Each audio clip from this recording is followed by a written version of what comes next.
Mesdames, Messieurs, bonsoir et bienvenue aux informations. Après 3 suspensions, le procès d'Amadou Aya Sanogo et ses 17 autres co-accusés dans l'affaire des bérets rouges a repris. Les débats ont essentiellement porté sur les exceptions de procédure de la défense pouvant motiver un renvoi du procès. Les avocats de la défense espèrent ainsi le renvoi du procès devant une autre juridiction. Amadou Diarra. Mercredi 7 décembre 2016 à Sikasso, les avocats de la défense ont demandé le renvoi de l'affaire ministère public contre Issa Tangara, Amadou Aya Sanogo et 15 autres accusés d'enlèvement de personnes, assassinat et complicité d'assassinat. Pour eux, le dossier n'est pas en état d'être jugé et ils doutent de la compétence de la Cour dans cette affaire dite des bérets rouges. En outre, les avocats de la défense ont fait savoir que le délai de citation de leurs clients n'a pas été respecté par le parquet général. En se basant donc sur ces aspects, les avocats de la défense ont non seulement demandé le renvoi de l'affaire à la prochaine session d'assises, mais aussi la liberté d'office de leurs clients, tout en affirmant que le délai de leur détention est déjà expiré. D'ailleurs, les avocats de la partie civile vont droit au but en disant que l'impréparation se trouve du côté de la défense. Selon les avocats de la partie civile et selon le ministère public, l'arrêt de renvoi purge toutes les exceptions et irrégularités soulevées par la défense. Le délibéré de la Cour sur le renvoi du procès était attendu dans la matinée de ce jeudi. Presque toute la journée d'hier a été consacrée aux exceptions soulevées par les avocats de la défense. Nous demandons la Cour à décliner sa compétence et de renvoyer l'affaire devant le tribunal militaire de Bamako qui est fonctionnel, à marteler Maître Tessolé Konaré.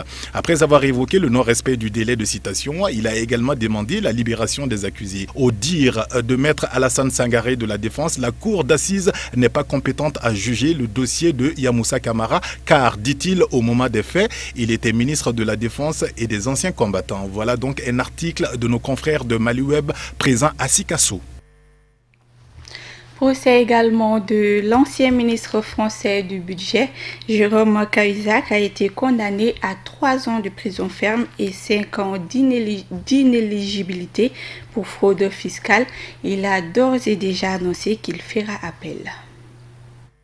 Dans son jugement, le tribunal a dénoncé une fraude qui s'enracine dans une organisation frauduleuse et systématique et la volonté résolue d'échapper à l'impôt. Circonstance aggravante, Jérôme Cahuzac incarnait la politique fiscale de la France, a rappelé le président. Cette fraude constitue, par sa rare singularité, une faute pénale d'une exceptionnelle gravité destructrice du lien social et de la confiance des citoyens dans les institutions de l'État et de ses représentants remis en cause dans leur probité. Les mensonges devant l'Assemblée et les médias n'ont pas été sanctionnés en tant que telle. Mais pour le président du tribunal, il faut prendre en considération ce que cette attitude révèle de la personnalité de M. Jérôme Cahuzac. Aucune des fonctions exercées, aucun élément de la vie, aucune circonstance extérieure sur une si longue durée n'a constitué un frein à la commission des infractions, observe-t-il. Sur son banc, l'ancien ministre accuse le coup. Son ex-épouse, quant à elle, Patricia Cahuzac, écope de 2 ans de prison. À présent, le reste de l'actualité hors de nos frontières, en bref et en images, une compilation signée Moussa Fomba.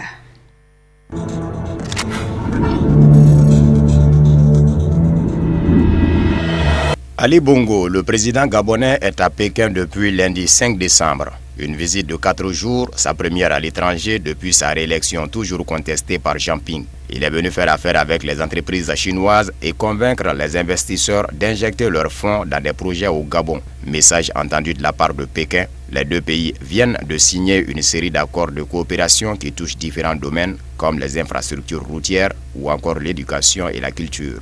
L'un des accords prévoit même la reconstruction par les Chinois de l'Assemblée nationale de Libreville. Le bâtiment avait été incendié à la fin du mois d'août après l'annonce contestée de la victoire d'Ali Bongo à la présidentielle. Ces projets importants pour le Gabon comptent aussi pour la Chine. Ils offrent de nouvelles perspectives de développement pour ces entreprises et lui permettent d'étendre son influence en Afrique.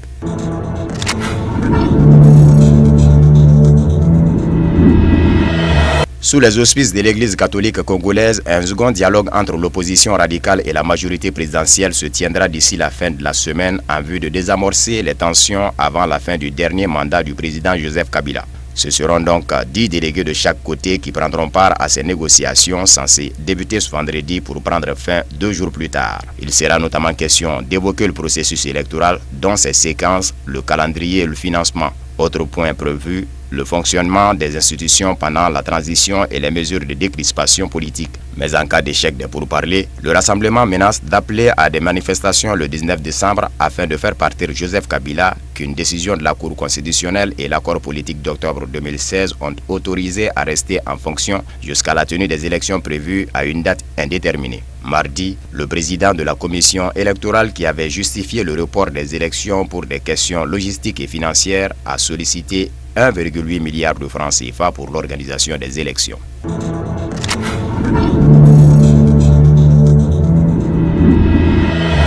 Le gouvernement du Burkina Faso, qui réunit depuis mercredi à Paris des bailleurs de fonds, a dépassé ses objectifs dès le premier jour en levant quelques 8 000 milliards de francs CFA, soit 3 000 de plus que le montant initial de 5 500 milliards de francs CFA pour financer son plan de développement de 15 000 milliards de nos francs. Sous forme de prêts, de dons ou de garanties, les partenaires techniques et financiers, dont la Banque mondiale, le FMI, mais aussi les institutions de l'ONU et les pays amis se sont engagés à assister les jeunes autorités du Burkina Faso dans leur ambitieux programme de développement. Le PNDES prévoit de faire reculer la pauvreté, d'engager des travaux d'infrastructure, mais aussi de grandes réformes de l'administration et de l'économie. Un effort déjà entrepris par le gouvernement qui a mis en place des mesures pour réduire les dépenses et augmenter les rentrées fiscales, ce qui permet au Burkina Faso de contribuer à hauteur de 64% au financement du plan.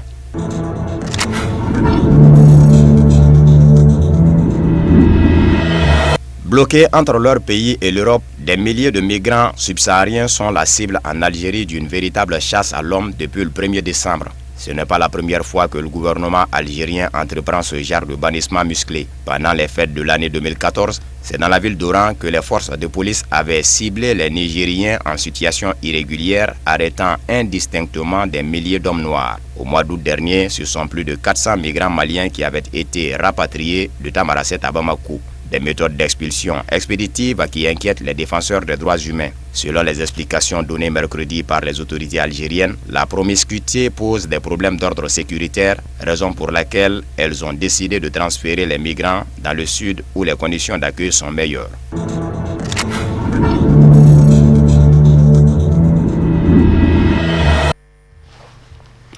Rendre Bamako assaini et lui redonner son étiquette d'une ville coquette, c'est l'objectif des autorités maliennes en vue de la prochaine tenue du sommet Afrique-France. Le paradoxe réside dans le fait qu'une montagne de décharge se dresse non loin du centre-ville de la commune 4 du district de Bamako.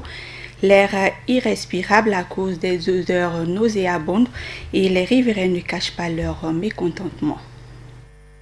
Créée en 2002, la décharge de Lafiabougou fait 40 mètres de hauteur, est depuis quelque temps au centre de plusieurs controverses et cristallise déjà certaines passions. Franchement, ce dépôt a un impact très négatif sur la population et nous avons essayé de mener des études, des actions sur l'impact de ces déchets sur la population et nous avons invité des médecins qui ont pu recenser sur les personnes et l'impact négatif, la maladie et beaucoup d'autres choses. Franchement, si le gouvernement parvient à ramasser, à nous débarrasser de ces ordures, c'est une bonne chose pour nous. La population n'a pas de grands moyens pour se débarrasser de ces ordures, car ces ordures, ça ne concerne pas uniquement la population qui vit ici, mais c'est des ordures qui viennent d'ailleurs.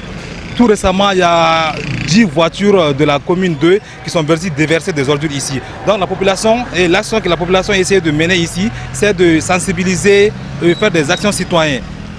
Pour que le gouvernement puisse ramasser ces ordures dans notre localité. Le gouvernement, franchement, vous-même vous voyez, vous dites que la population, la jeunesse, les femmes sont l'avenir de ce pays et que cette ordure a un impact très négatif sur la population. Si cette population n'est pas sécurisée, si cette population n'est pas, qu'on n'apporte pas une aide à cette population, franchement, le pays va aller encore,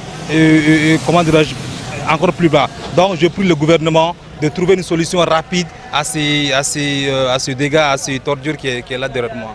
Les autorités communales, tout comme les différents gouvernements qui se sont succédés, auraient été saisis de la volonté des populations du quartier de l'avoir quitté leur environnement. Plusieurs autres jeunes rencontrés disent leur colère face à ces dépotoirs dont les ordures, malgré la clôture, commencent à envahir l'espace vital des populations environnantes. Siriman Bachili, maire de la commune 4.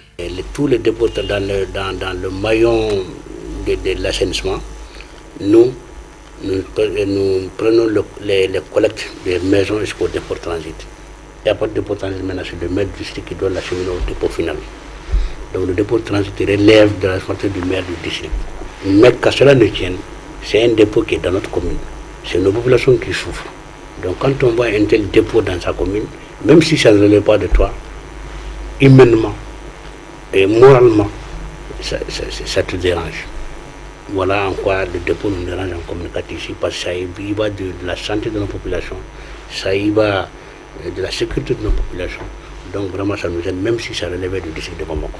Nous-mêmes, nous avons tenté beaucoup de solutions pour enlever ces ordures, mais on n'a pas pu, parce que vous le voyez, c'est pas des petits moyens qui peuvent enlever, il faut des moyens colossaux, comme pour Tokuna, pour Abozola, Tokuna l'a enlevé. Donc, on a demandé chaque fois qu'on va à des réunions, à chaque rencontre avec les responsables, nous l'avons toujours crié. Nous avons toujours demandé qu'on nous enlève ces ordures. Mais hélas, à présent, ça continue. Donc, nous demandons encore une fois de plus aux autorités de nous aider à enlever ces ordures. La mairie du district avait demandé à Ozone de le faire. Ozone même avait fait un programme pour ramasser. Mais ils n'ont pas pu le faire. Moi, selon mon programme, Ozone ne peut pas faire face à cette situation. Maintenant, ces derniers temps, le ministère de l'Assainissement a pris contact avec un opérateur économique, un citoyen lambda, qui a accepté de donner 10 camions pendant 10 jours pour enlever ce qu'il peut enlever. Et je pense qu'en contrepartie, le ministère doit lui payer seulement le carburant, pas d'autres choses. Donc nous remercions ces citoyens. Et raison pour laquelle j'ai dit, nous demandons à d'autres citoyens lambda qui peuvent nous aider à évacuer ces ordures-là pour le bonheur de nos populations. Depuis des années, à chaque fois on fait des conquêtes, mais je pense qu'on est arrivé à un moment où l'État même a pris à bras le corps ces dossiers-là.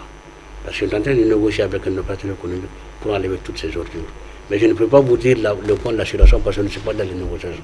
Mais l'État quand même est en train, franchement, de faire tout son possible pour évacuer ces ordures.